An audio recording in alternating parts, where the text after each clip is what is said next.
Sebagai mantan Bendahara Umum Partai Demokrat Muhammad Nazarudin menilai bahwa penetapan statusnya sebagai tersangka kasus suap proyek Wisma Atlet oleh KPK merupakan hasil rekayasa. Jadi saat dikonfirmasi melalui BlackBerry Messenger hari Kamis lalu, Nazarudin yang saat ini masih berada di Singapura mempertanyakan dasar penetapannya sebagai tersangka kasus suap proyek Wisma Atlet. Menurut Nazarudin, ia tidak pernah menerima uang dari proyek Wisma Atlet. Ya, Nazarudin juga menyatakan bahwa anggota DPR dari fraksi PDIP, Wayan Koster, dan juga anggota DPR dari fraksi Demokrat Angelina Sondak, serta anggota DPR dari fraksi PPP, Mirwan Amir, adalah di antara mereka yang ikut menerima uang suap terkait proyek Wisma Atlet. Ikut menerima uang suap, berarti barang-barang ya, menerima uang suap, ikut menerima. Ya, ini Nazarudin bukan super body yang bisa menyelesaikan segala sekarang diri, pasti ada juga yang lainnya yang terlibat ya. Jadi kalau melihat kasusnya ini, Nazarudin masih belum bisa dipulangkan, tapi kasusnya kan berjalan terus. Ini sangat menghambat atau sebenarnya kasus ini bisa dijalankan aja? Bisa dijalankan Nazarudin nggak sih? Kira-kira. Sebetulnya kasusnya KPK jalan terus saja. Ada tanpa Nazarudin kan sebetulnya ada tersangka yang lainnya. Yeah. Jadi kasusnya menurut saya dijalan aja terus gitu. Dan saya kira penting kemudian kita sekarang juga belum tahu banyak informasi. Biasanya KPK baru membuka informasi ketika di proses pengadilan kan, satu persatu dibuka gitu. Nah, menurut saya sangat penting kasusnya dipercepat karena ini sudah menjadi perhatian publik gitu ya. Jadi prosesnya dipercepat, kasusnya segera dilimpahkan di pengadilan, lalu kemudian di pengadilan biasanya akan muncul banyak informasi sejauh mana keterlibatan Nazarudin. Nah, kalau Nazarudin tidak hadir di sini, tentu kesaksian sepanjang pengadilan akan sangat memberatkan dia gitu kan. Itu pasti akan risikonya akan sangat jauh lebih besar pada dia ingin hadir di sini. Pasti semua tersangka dan semua petunjuk KPK mengarah kepada Nazarudin. Dan kalau Nazarudin nggak ada, pasti ya tidak ada pembelaan dari dia gitu. Nah, ini yang saya kira justru akan sangat besar. Ada pembelaan dari pengacaranya, maksudnya melalui pengacaranya tanpa orangnya? Ya nggak bisa kan? Ya, nggak bisa. Nah, memang ada kemudian pengadilan in absentia, tapi ini agak complicated ya karena memang akan ditolak dari perspektif asasi manusia. Bisa ditolak. Jadi menurut saya lebih baik kasusnya dijalankan terus dan KPK berusaha dengan segala cara untuk mengejar Nazarudin. Dan menurut saya sih kalau bisnisnya Rente tidak banyak aset dia di luar negeri sebetulnya. Beda dengan Kurpros. Jadi semestinya mudah begitu ya? Mestinya mudah lah. Kalau dia katakanlah bahwa berapa 500 miliar atau 1 triliun berapa lama dia bisa hidup di sana gitu. Ada harganya sudah dibawa juga sebenarnya. Kalau hidup kayak saya lama. Kalau hidup seperti ini. Oke. Kita telepon dulu. Edi di Jakarta. Selamat pagi Pak Edi. Halo, Assalamualaikum warahmatullahi wabarakatuh. Salam untuk semua nih yang di Metro TV. Gimana Pak komentarnya? Menurut saya gini, masalah Bapak Nazarudin yang terhormat ya. Ini kan anggota dewan yang terhormat semua juga ya. Menurut saya ini, ya kita orang kecil lah. Mungkin kasus ini terlalu dibesar-besarkan. Jadi Pak Nazarudin ini kan manusia biasa yang punya hati nurani. Toh dari Partai Demokrat sendiri juga terpilihnya Pak Nazarudin itu bukan sembarangan, ya kan? Jadi menurut saya asumsi saya orang kecil, ini semua kayaknya ada rekayasa gitu ya. Di balik ini ada apa gitu. Pak Nazarudin ini bukan kabur Pak. Sebetulnya dibiarkan kabur. Jadi bahasanya jangan terlalu dibesar-besarkan. Kita rakyat kecil Pak, hanya menonton Pak. Jadi sandiwara apalagi yang akan dimainkan oleh pemerintah. Jadi kita bersedih betulnya Pak, menangis. Kalau kita lihat di TV ditayangkan bagaimana awas yang ada gambar presiden yang terhormat dibakar. Ini bagaimana semua rakyat Indonesia? Aparat mendiamkan semua itu kan? Presiden Pak, gambar presiden yang dibakar. Oke, baik ya. Baik. Terima kasih Pak Edi di Jakarta. Memang tidak bisa melepaskan pada saat membicarakan Nazarudin ini, tidak bisa dilepaskan dari partainya tentunya. Bahkan sepertinya lebih erat menaikkan dia dengan Demokratnya dibanding dengan posisi dia di koalisi. Nah, memang susah dipisahkan dengan Partai Demokrat karena dia memegang posisi yang sangat krusial sebelum diberhentikan oleh Dewan Kehormatan. Tapi poin saya kira-kira belakangan ini memang Nazarudin sedang berupaya untuk membangun citra from zero to hero. Gitu ya. Jadi belajar pencitraan juga. Belajar pencitraan mungkin dari ketua dewan pembinanya. Ini beloknya bagaimana from zero to hero ini langkahnya apa? Kalau Anda lihat perumusan yang diambil. Tidaknya misalnya dia ingin mengesankan bahwa korupsi yang dilakukan kalaupun itu benar berjamaah dan dia tidak ingin dikorbankan sendirian. Itu jelas pesan yang ingin disampaikan utamanya adalah itu ya.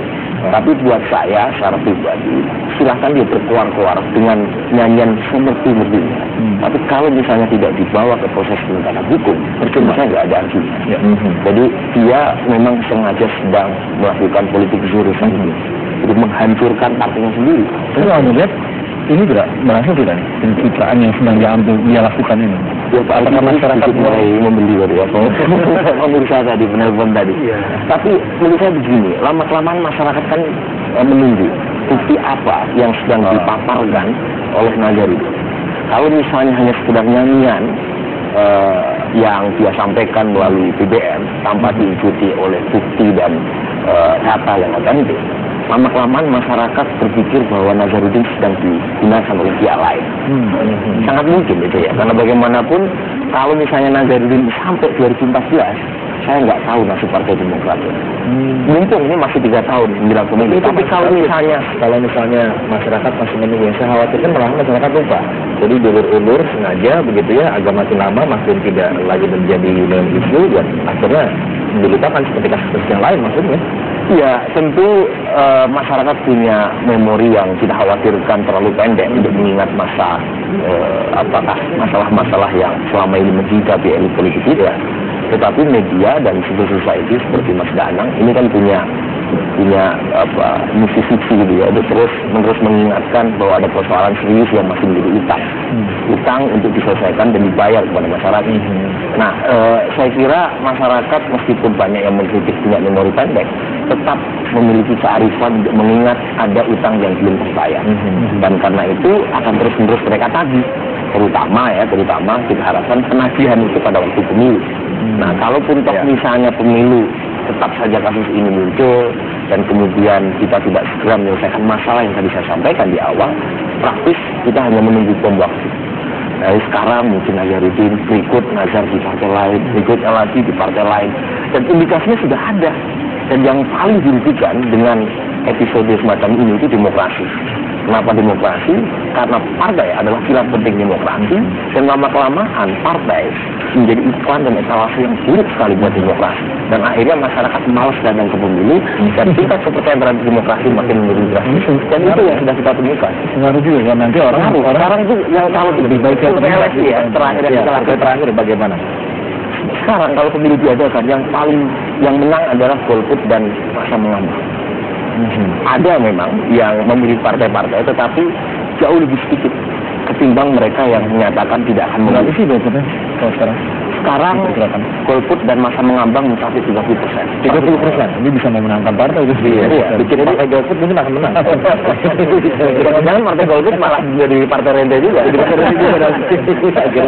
Sama aja begitu. Kalau Mas Anang, dari semua nyanyiannya si Nazarudin ini, sikap aparat hukum harusnya bagaimana sih mengenai? Ya, sebetulnya nyanyian Nazarudin tidak berarti banyak. Ya, justru kalau dalam kasus korupsi yang paling penting sebetulnya adalah jejak dokumennya itu yang saya kira sangat penting. Justru yang disita KPK di kantor Nazarudin itu justru bisa cerita banyak.